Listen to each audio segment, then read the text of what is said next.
अमरावतीत आदिवासी समाज समन्वय समितीचा आदिवासी नेते वसंतराव पुरके यांच्या उपस्थितीत काँग्रेसला पाठिंबा। 2019च्या अमरावती लोकसभा निवडणुकीत नवनीत राणा यांनी काँग्रेस राष्ट्रवादी काँग्रेसच्या पाठिंब्याने निवडणूक लढवली होती, तेव्हा आदिवासी समाजाने नवनीत राणा यांना पाठिंबा दिला होता।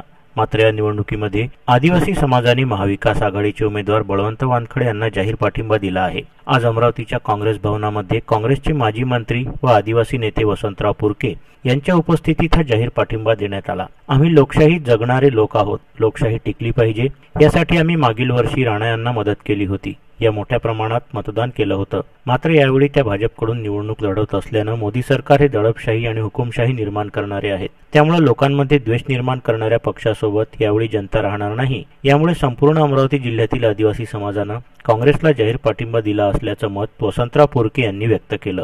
मागील वर्षीची परिस्थिती थोडी वेगळी होती। त्याच्यामध्ये लोकशाही विचारांनी प्रभावित झालेले जे काही आमचे पक्ष होते त्या पक्षांचा त्यांना पाठिंबा होता। विशेषतः राष्ट्रवादी पक्षासारखा माणूस सोबत होता आणि त्याही वेळेस काँग्रेसची मोठी संख्या आमची असताना देखील काँग्रेसच्या सगळ्या लोकांनी दाबून मतदान करून त्यांना निवडून दिलं होतं आणि म्हणून आम्ही लोकशाही जगवणारी ही महिला आहे अशा प्रकारचा आमचा समज झाला होता आणि म्हणून काँग्रेस, राष्ट्रवादी काँग्रेस आणि लोकशाही विचार जगवणाऱ्या पक्षाच्या लोकांनी तिला मदत केली होती। ही परिस्थिती आजची परिस्थिती मात्र तशी निश्चितच नाही आहे, कारण BJP आणि विशेषतः मोदी साहेबांचा हा जो राज्यकारभार जो आहे, ध्येय धोरण आहे, हे निश्चित लोकशाहीला पूरक नाही आहे, लोकशाही विरोधी आहे। नवे दडपशाही आणि हुकुमशाही निर्माण करणारी प्रक्रिया आहे। अशा दडपशाही निर्माण करणाऱ्या, लोकांमध्ये दहशत निर्माण करणाऱ्या, लोकांमध्ये द्वेष फैलवणाऱ्या पक्षाच्या सोबत आता जनता यावेळेस निश्चित नाही आणि म्हणून माझ्या सर्व आदिवासी बांधवांनी मनापासून ठरवलेलं आहे, लाख काही हो पण यावेळेस लोकशाही मुलं जपणारे जे कोणते पक्ष असतील त्यांच्यासोबत आपण राहावं आणि विशेषतः राईट फ्रॉम बिगिनिंग देशाची लोकशाही प्रक्रिया जेव्हापासून सुरू झाली तेव्हा तर देशातच मुळात काँग्रेस होती। काँग्रेसला या देशाला स्वातंत्र्य मिळवून देण्याचा मोठा वाटाच हा काँग्रेसचा होता आणि काँग्रेससोबत राहणं हे माझ्या सगळ्या आदिवासी बांधवांनी ठरवलेलं आहे। आज काय निर्णय झाला? आदिवासी समाजाने पाठिंबा दिलेला आहे बळवंत वानखडे यांना।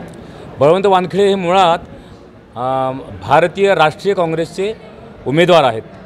काँग्रेस म्हणजे चळवळ, काँग्रेस म्हणजे राष्ट्रवाद, काँग्रेस म्हणजे मानवतावाद, काँग्रेस म्हणजे विज्ञानवाद, काँग्रेस म्हणजे भौतिकवाद, ह्या सगळ्या प्रकारची मूल्ये जपणारा हा भारतीय राष्ट्रीय काँग्रेस पक्ष म्हणून या सगळ्या माझ्या बंधू आणि भगिनींनी या पक्षासोबत राहायचा अतिशय योग्य निर्णय घेतलेला आहे की जो पक्ष बाबासाहेबांना देखील अगदी जवळचा होता।